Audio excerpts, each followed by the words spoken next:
El canal de Erie fue la primera vía acuática mayor en los Estados Unidos. Al ser inaugurado en 1825, cruzaba el estado de Nueva York desde el oeste en Buffalo, cerca de las cataratas del Niágara, hasta el este en el río Hudson, en Albany.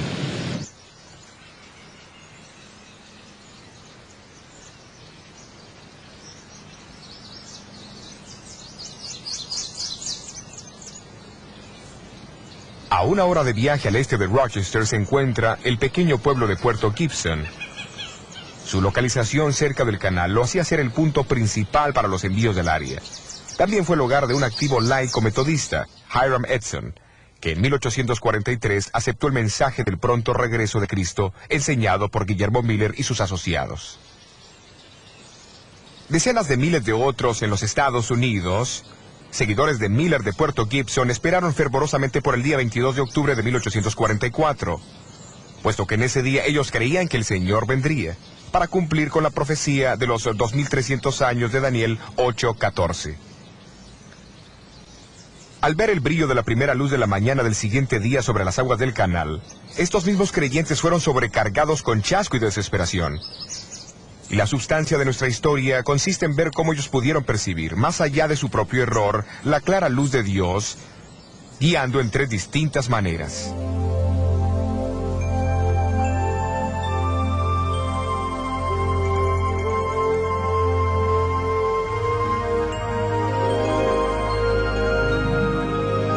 Fueron muchos los creyentes adventistas que se reunieron en la finca de Hiram Edson el 22 de octubre de 1844. Estudios han demostrado que esta fue su casa, a pesar que habitaciones han sido añadidas en ambos lados desde que Edson vivió aquí. En aquella fría mañana de octubre, el chasco de Edson y sus amigos llegó a ser real. Eso sale de su boca muy fácil, compañero. Discúlpeme, señor. No creo que usted tenga la menor idea de cuán devastados estamos. ¿Qué quiere decir? Quiero decir que hemos experimentado la peor clase de duda. Algunos de nosotros con más aflicción que otros. Nos preguntamos si las profecías de Daniel estaban equivocadas. Nos preguntamos si tal vez la Biblia era una mentira. Y algunos de nosotros hasta nos preguntamos si todavía existía un Dios en el cielo. Fuimos al granero allí atrás y oramos. Y después de reexaminar nuestra fe, decidimos que tendría que haber una respuesta a nuestro dilema. ¿Y cuál es? Bueno, después de desayunar, yo sugerí al joven Owen Crozier para que fuésemos a visitar a algunos de nuestros vecinos de aquí del área y ver si podíamos confortarlos un poco. No estoy seguro si fue por miedo a nuestros vecinos burlones, pero de todas formas salimos por el maizal. Todo este maíz. Estábamos tan seguros de la segunda venida de Cristo que dejé toda la cosecha parada en el campo. Tome una mazorca de la mejor de Nueva York. Gracias. De nada. ¿Sabe? Mientras caminábamos esa mañana y repasaba en mi mente los eventos de las 24 horas anteriores, de repente paré y miré hacia el cielo, y pareció como si los cielos se abrían y por mi mente destelló el santuario. ¿Sabe? Nosotros los milleristas hemos predicado sobre el texto hasta 2300 días y el santuario será purificado. Y pensamos que ese santuario era la tierra. Bueno, más tarde reconocimos que la Biblia enseña que también hay un santuario en el cielo y que Cristo se mudó como el primer sacerdote en el día de la expiación, del lugar santo al lugar santísimo, el 22 de octubre de 1844. El Señor tenía un trabajo que llevar a cabo en el cielo antes de regresar a esta tierra. Ahí fue que el hermano Miller cometió su error. El Señor fue bueno. Él había oído nuestra oración. Bueno, hasta luego, compañero. Hasta luego.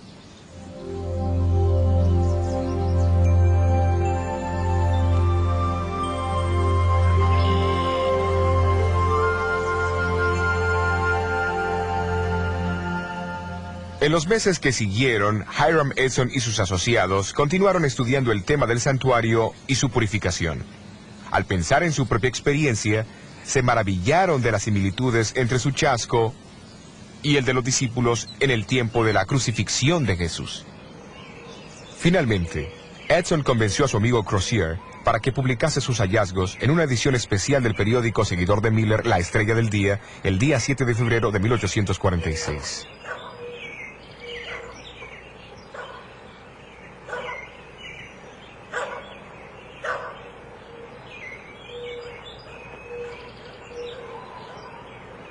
Pero mientras tanto, otro evento de gran significado ocurriría en Washington, Nueva Hampshire. 2 años antes, en 1844, una señora bautista del séptimo día había compartido su convicción, afirmando que debía observarse el séptimo día de la semana como el día de descanso.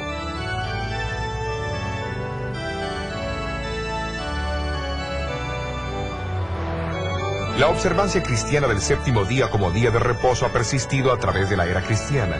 Algunas veces fue guardado en secreto, pero siempre ha reaparecido para presentar su mensaje sobre la tierra. Desde los días de los apóstoles hasta el siglo V, la costumbre continuó en varias partes del Imperio Romano. No obstante, mientras la iglesia cristiana se deslizaba más y más hacia la apostasía y adoptaba ritos idolátricos y prácticas de adoración al sol, el séptimo día como el día de descanso fue desacreditado. Su observancia fue reprimida y en su lugar el domingo fue exaltado como el día de adoración. Durante la Reforma del siglo XVI, Lutero se apoyó en la Biblia como la autoridad suprema para el cristianismo y declaró a Carlos V: Yo no acepto las autoridades de papas y concilios, porque ellos se contradicen. Mi conciencia está cautivada por la palabra de Dios. Esta apelación a la Biblia, y la Biblia solamente, fue el fundamento mismo de la Reforma.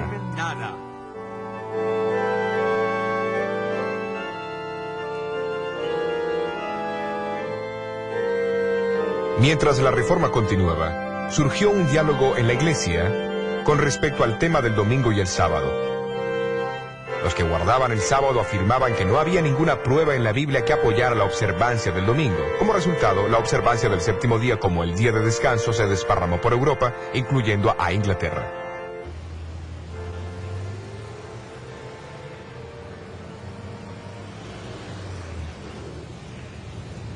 Allí las discusiones sobre el día de descanso llegaron a ser el centro de controversia entre los puritanos a través del siglo XVII.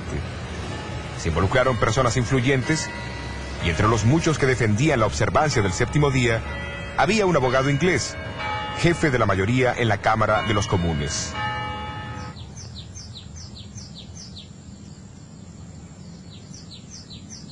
A mediados de 1660, había muchas congregaciones en Inglaterra que guardaban el séptimo día.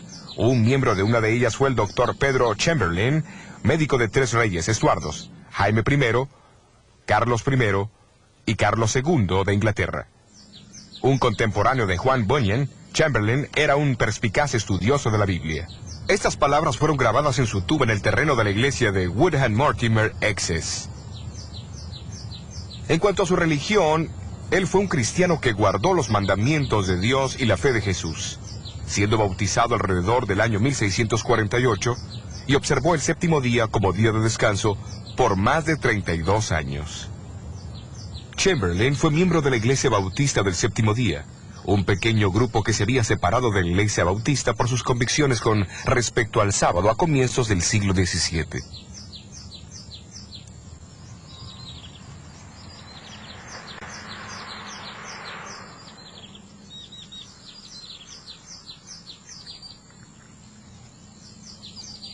En 1664, Stephen Mumford, un bautista inglés del Séptimo Día, emigró hacia el Nuevo Mundo. En 1671 organizó la primera iglesia bautista del Séptimo Día en América, en Newport, Rhode Island. Durante los próximos 170 años, su influencia se extendió por toda América. Hasta 1843, los bautistas del Séptimo Día eran alrededor de 5.500. En ese año, la Asociación General Bautista votó una resolución muy significativa. Que el primer día del próximo noviembre sea guardado por nuestras iglesias como un día de ayuno y oración, para que el Dios Todopoderoso intervenga y reivindique su santo sábado. Muy poco anticipaban ellos la manera o la magnitud de la respuesta a su oración. Unos meses después de ese día de oración, una viuda bautista del Séptimo Día, la señora Raquel Oakes, decidió mudarse a la pequeña villa de Washington, Nueva Hampshire. Su hija de 18 años, Delight, había aceptado allí una posición como maestra de escuela. Al entrar hoy al pueblo de Washington, el cartel a la orilla del camino dice: aquí nació la iglesia adventista del Séptimo Día. ¿Qué pasó aquí para dar origen a tal título?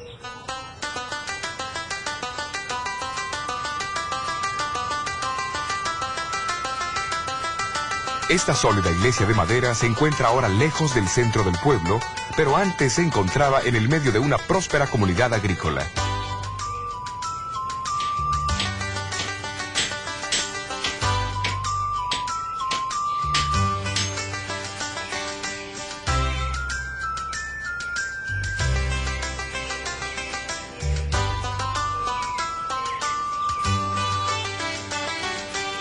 En 1844, Frederick Wheeler era el pastor metodista de esta iglesia. 2 años antes, después de leer los libros de Guillermo Miller, Wheeler comenzó a enseñar sobre el pronto regreso de Jesús. La mayoría de su congregación también aceptó las enseñanzas de Miller.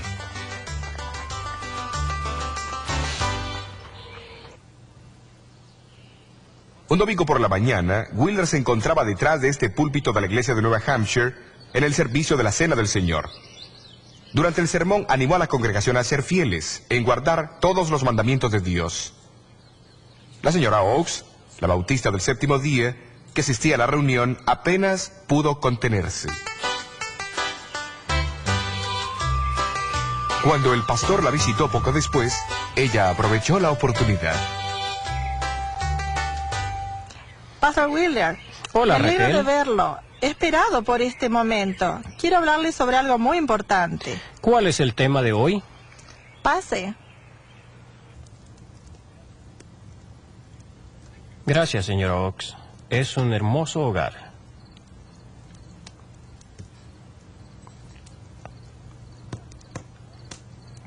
El culto del domingo, Reverend Wheeler, usted dijo que cualquiera que reconozca a Cristo debe obedecer todos los mandamientos de Dios. Estoy completamente de acuerdo con usted, hermana. Bien, quiero aclarar que en aquel momento estuve a punto de pararme para decir algo. Lo presentí. ¿Qué quería usted decir? Quería decir que hubiera sido mejor que usted cubriera nuevamente la mesa de la Santa Cena hasta que usted mismo comenzara a guardar los mandamientos de Dios, incluyendo el cuarto.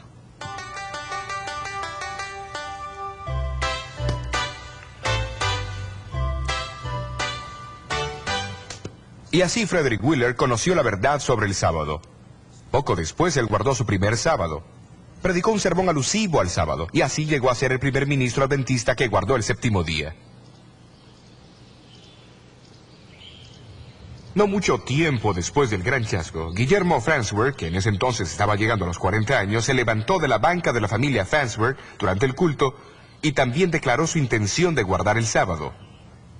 Luego lo siguió su hermano menor, Cyrus, que tenía sus 20 años de edad, su propia esposa, su padre y otros. Viéndose forzados a abandonar su congregación, estos primeros guardadores del sábado se reunían en la espaciosa casa de los Farnsworth, no muy lejos de allí. No fue hasta años más tarde que adquirieron en propiedad esta iglesia. Contiguo a la iglesia se encuentra el cementerio donde yacen muchos de estos primeros guardadores del séptimo día, sábado.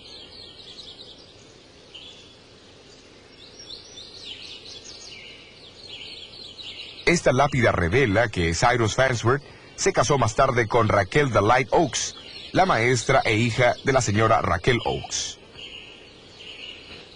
Poco tiempo después que Wheeler comenzó a guardar el sábado, un segundo ministro seguidor de Miller, Thomas Preble, se unió a él. Preble era un bautista libre que había viajado con Guillermo Miller proclamando el pronto regreso de Jesús. Llegó a ser el primer adventista del séptimo día en defender el séptimo día sábado en forma escrita, en un artículo que publicó en febrero 1845. Entre los muchos que leyeron este artículo, que más tarde fue impreso en forma de folleto, estaba José Bates, un capitán de barco jubilado. Le impresionó la verdad. Algunos años antes, Bates había aceptado las enseñanzas de Guillermo Miller, desempeñó posiciones claves en el movimiento de los seguidores de Miller y capeó la tempestad del chasco de 1844 sin abandonar su fe.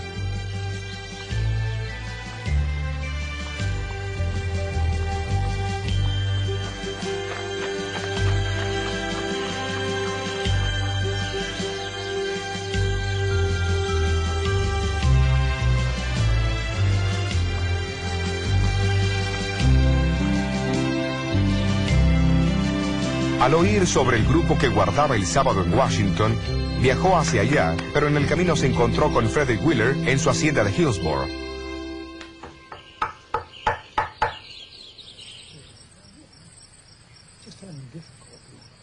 Estudiaron la Biblia juntos toda la noche.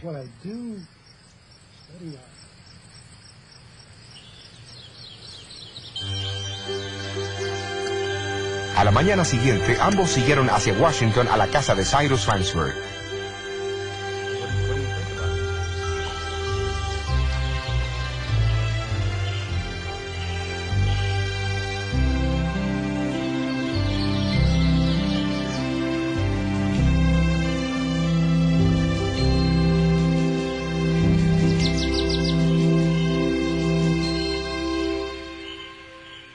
Aquí en la casa de los Farnsworth en 1845, después de un estudio más amplio con Farnsworth y Wheeler, Bates hizo su decisión sobre el sábado.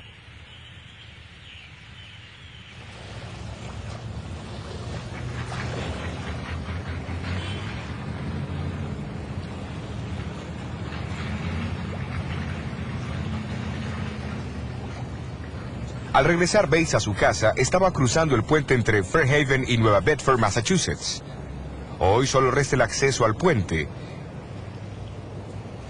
En el puente, Bates se encontró con un viejo amigo, Jaime Madison Monroe Hall, que le preguntó: ¿qué hay de nuevo, Capitán Bates? La nueva es que el séptimo día es el sábado del Señor nuestro Dios.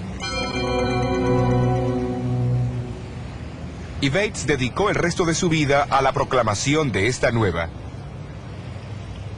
En agosto de 1846, Bates publicó su propio folleto, El séptimo día sábado, una señal perpetua. Su contenido demostraba una herencia espiritual recibida no solamente de los bautistas del séptimo día, sino también de los puritanos ingleses y de otros antes de ellos. Contenía también una idea importante que proclamaba el significado profético del desarrollo de la Iglesia Adventista del séptimo día.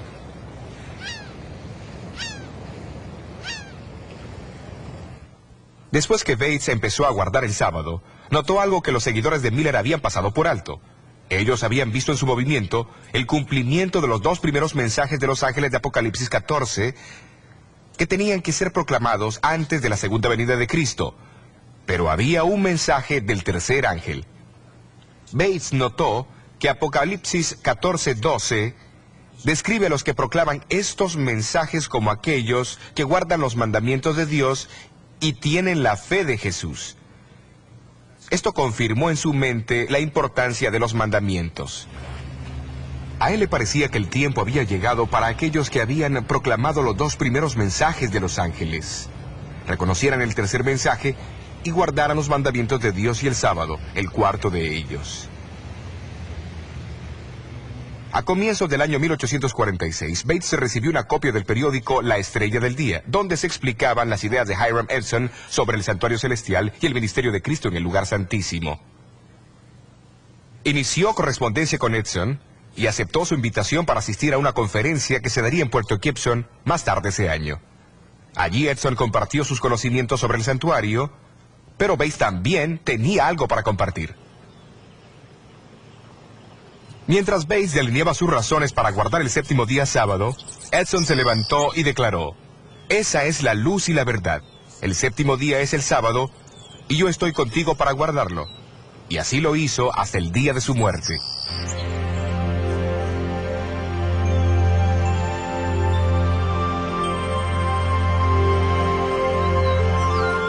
Pero la conversación que tuvo con los líderes de Puerto Gibson, Bates también comenzó a ver una conexión entre el sábado y el ministerio de Cristo en el lugar santísimo del santuario celestial.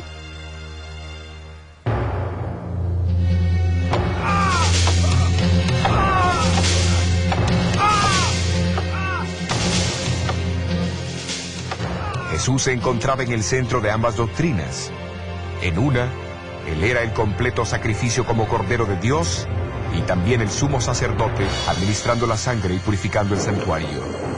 En la otra, Él era el creador del mundo y el dador del verdadero descanso.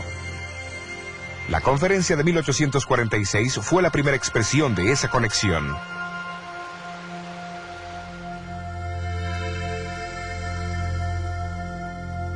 En esta conferencia, Bates escuchó con gran interés las ideas de Edson sobre el santuario celestial. Él sabía que la Biblia decía que el arca del pacto se encontraba en el segundo compartimiento del santuario y que adentro del arca estaban los 10 mandamientos. Luego, con mucho interés, leyó Apocalipsis 11:18, donde habla de los días finales de la historia del mundo, cuando las naciones se llenarían de ira y llegaría el tiempo para el último juicio del mundo. Pero entonces, en el siguiente versículo leyó que en ese mismo tiempo el templo de Dios, o el santuario celestial, se abriría y el arca de su testimonio fue vista en su templo. Bates razonó que si el ministerio de Jesús en el lugar santísimo era ahora el foco de atención, entonces el arca, su ley y el séptimo día sábado que esa ley señalaba, también cobraba nueva importancia. El cumplimiento de la profecía de los 2300 años en 1844 había por consiguiente atraído la atención hacia el santuario celestial de una manera que jamás se había visto. Como resultado, surgieron 2 énfasis especiales con respecto a Jesús. Primero, Él estaba ahora encargado de su trabajo final como sumo sacerdote en el santísimo ministerio de ese santuario. Segundo, Él era el Señor del día sábado y nos ordena guardarlo como Él mismo lo observó, como nuestro divino ejemplo. Pero habría una tercera señal distintiva asociada con la gran proclamación final del Evangelio de Dios. La misma también tendría que ser parte de Jesús, pues en Apocalipsis 12:17 se le identifica como el testimonio de Jesús. ¿Pero qué significa esto?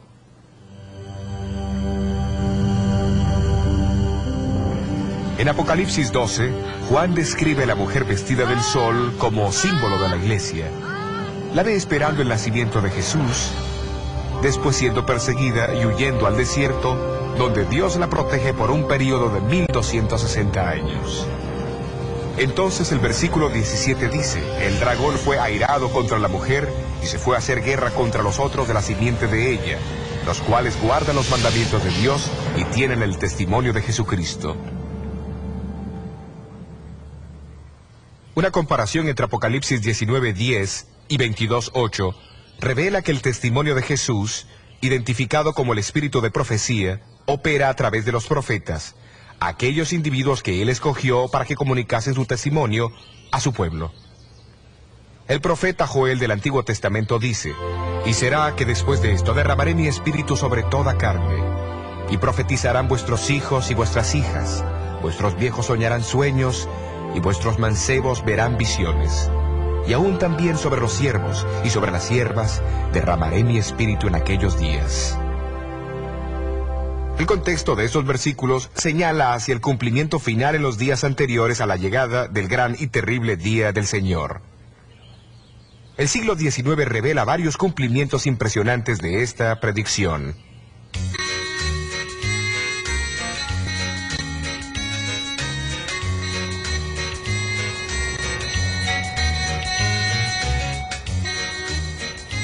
A fines de 1830, un joven americano de color que se había convertido a los 17 años se mudó aquí a Boston, Massachusetts, para prepararse para el ministerio. Su nombre era Guillermo Foy.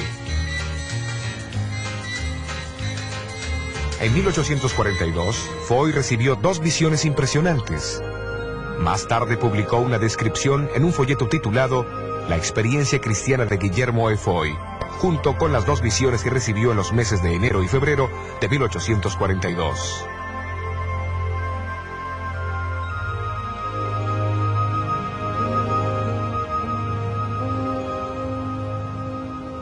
El martes de noche, en enero 18 de 1842, Foy, de 23 años de edad, se reunió con un grupo de cristianos para orar y estudiar la Biblia en Beacon Hill, Boston. Durante la reunión, recibió la primera de 4 visiones. Duró por 2 horas y media, durante las cuales el Dr. Cummings lo examinó. Y citó sus palabras: no hay ningún indicio de vida, con excepción en el área del corazón. En su visión, Foy presenció la recompensa dada a los justos en la segunda venida y le fue mostrada la incomparable belleza del cielo. Él vaciló en compartir sus visiones, pues sabía del prejuicio que existía en contra de los negros. Pero menos de 3 semanas más tarde, tuvo otra visión mientras se encontraba en una iglesia llena de gente. Esta visión, que duró 12 horas y media, reveló las escenas del gran día del juicio. Es con una profunda tristeza que debo juzgar tu vida en este momento. Siendo niño, fuiste afortunado de tener padres que temían y amaban a Dios. Mientras las escenas pasaban por su mente, él vio que ni la profesión, ni la política, ni la posición pueden salvar. Solamente una relación con Cristo. En realidad, si su visión sobre el juicio previo al advenimiento hubiese sido notada, tal vez el gran chasco habría sido menos duro, sino del todo evitado, 2 años más tarde.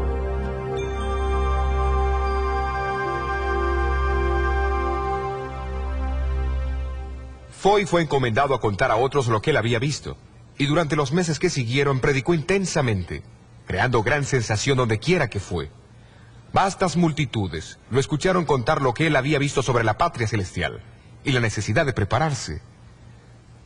Parece que recibió 2 visiones más, incluyendo una que mostraba 3 peldaños hacia la ciudad santa, la cual no entendió. Porque se levantará nación contra nación y reino contra reino, y habrá pestilencias y hambre. Guillermo Foy no recibió ninguna otra visión después del chasco. Sin embargo, mantuvo su esperanza en la segunda venida de Cristo. Continuó su vida como un pastor apreciado y querido en pequeñas comunidades rurales hasta finalmente establecerse en Sullivan del Este, Maine. Y será predicado este evangelio del reino en todo el mundo, por testimonio a todos los gentiles. Allí falleció en noviembre de 1893 y fue sepultado aquí en el cementerio de Birch Street.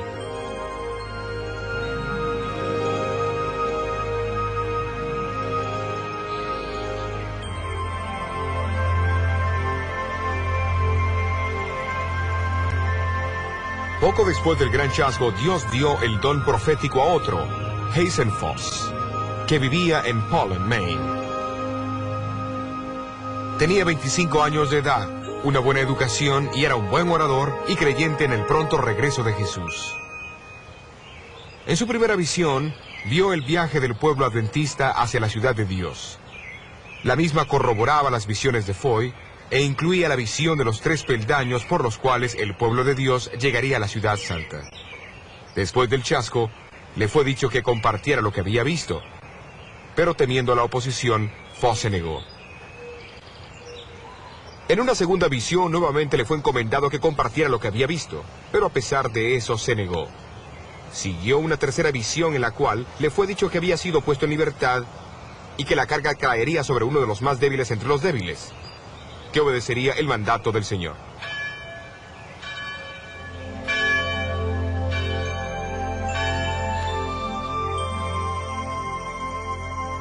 Unas semanas más tarde, Foss se paró del lado de afuera de una pequeña capilla para escuchar una historia milagrosa. Le pidieron que entrara a la reunión, pero él se negó. El maná, las almendras, los higos, las granadas y las uvas y el otro fruto. Le pedí a Jesús que me dejara comer de ellos, y él dijo, ahora no. Aquellos que comen de este fruto no regresan a la tierra. Tú debes regresar y contar a otros lo que Dios te ha revelado. Entonces un ángel me trajo rápidamente de vuelta. Lo que él oyó fue una narración de una visión casi idéntica a la que él había recibido. ¿A quién fue Foss que vio aquella noche? Su nombre era Elena Harmon, una joven de 17 años de edad afectada por la tuberculosis que corría el riesgo de morir. Ella apenas podía hablar con susurros y a menudo la tos y su pulmón sangrante la despertaban de su sueño. Sin embargo, Dios tomó a esta más débil entre los débiles y la llamó para dar el testimonio de Jesús a su pueblo. Impelida por el Espíritu de Dios, tendría que obedecer ese testimonio por los próximos 70 años. La explicación del santuario, la verdad del séptimo día sábado y la moderna manifestación del espíritu de profecía. Estas tres revelaciones claves ayudaron a guiar a muchos a través del chasco de 1844. Y la última de estas revelaciones, a través de la persona Elena Goldwhite, continuaría actuando como una brújula para este inexperto grupo de creyentes en el siglo XX. En el próximo tema continuaremos con la historia de Elena White.